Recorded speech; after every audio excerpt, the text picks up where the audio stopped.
Bharatiya Janata party के प्रदेश अध्यक्ष doctor Rajiv Bindal ने कहा कि 4 जून को लोकसभा चुनावों के नतीजे आएंगे और ईडी गठबंधन जो भानुमति का कुनबा है, तरह तरह के विचारों, तरह तरह के नेताओं को मिलाकर बनाने का जो प्रयास किया है, ये धराशायी होने वाला है और कांग्रेस पार्टी अपने सबसे निचले स्तर पर होने वाली है, क्योंकि इन्होंने अपने वैचारिक दिवालियेपन की इंतहा कर दी है। इसके कारण देश भर में इनके नेताओं की बौखलाहट मंचों पर है, वो मीडिया में स्पष्ट रूप से दिखाई दे रही है। 4 चरणों का मतदान पूरा होने के बाद अब ये घोषणा पत्र से हटकर अलग अलग तरह की घोषणाएं करने में लग गए हैं। 75% चुनाव पूरा होने पर नई घोषणाओं की तरफ बढ़ रहे हैं। डॉक्टर बिंदल ने कहा कि हिमाचल प्रदेश की कांग्रेस और कांग्रेस सरकार पूरी तरह से आपे से बाहर है। शब्दों से ऊपर इनका कोई नियंत्रण ही नहीं है। इनके जो उम्मीदवार चुनाव लड़ रहे हैं, उनके पास कांग्रेस की उपलब्धि के नाम पर कुछ बताने को नहीं है। इनके नेताओं ने झूठ बोलकर जनता को जो गुमराह किया है, उसका लावा अब फूटने वाला है। अब उनकी झूठ बोलने की सीमा भी समाप्त हो चुकी है।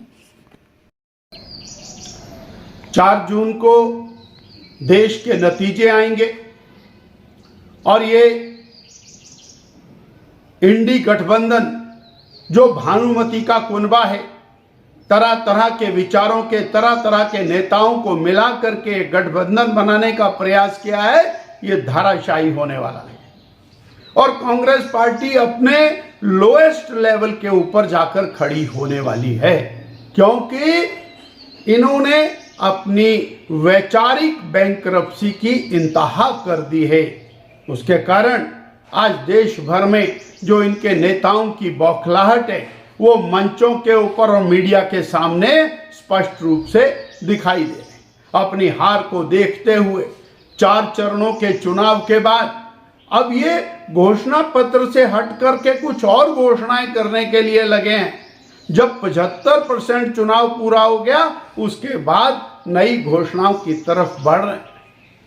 हिमाचल प्रदेश कांग्रेस और हिमाचल प्रदेश की कांग्रेस की सरकार आज पूरी तरह से आपे से बाहर है। कोई भी शब्दों के ऊपर नियंत्रण इनका नहीं रहा है। जो उम्मीदवार चुनाव लड़ रहे हैं, उनके पास बताने को कुछ नहीं। सरकार ने जो झूठ बोल बोल करके और लावा पैदा किया है, अब वो फूटने लगा है। अब इनकी झूठ बोलने की भी सीमा समाप्त हो चुकी है और अब वो गुस्से में, बौखलाहट में किसी को भी गाली देने को तैयार बैठे हैं। हिमाचल प्रदेश की जनता ने नरेंद्र भाई मोदी जी के साथ जाने का मन बना लिया और जनमानस का जो रिस्पांस मिल रहा है, वो मोदी जी के प्रति अपार स्नेह, और मिले भी क्यों। आज हिमाचल प्रदेश अगर जो बढ़ता हुआ दिखाई दे रहा है, उसके अंदर नरेंद्र भाई मोदी जी का बहुत बड़ा योगदान है। और फिर कांग्रेस पार्टी के पास कौन सा अल्टरनेट है जो देश को नेतृत्व दे सकता है। सभी लोगों के ऊपर मामले चल रहे हैं, जमानत के ऊपर है।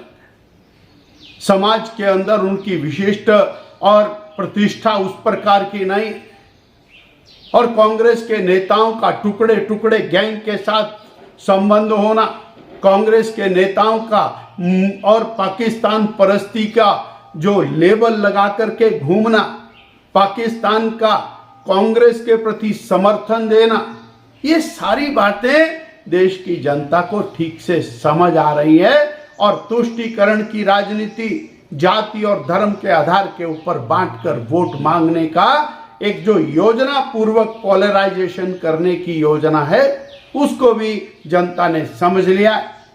और हिमाचल प्रदेश के माननीय मुख्यमंत्री जी ने तो सीधा सीधा ये कह दिया, 97% हिंदू आबादी वाले प्रदेश में हिंदुओं को हरा करके हमने 2022 में सत्ता प्राप्त की है।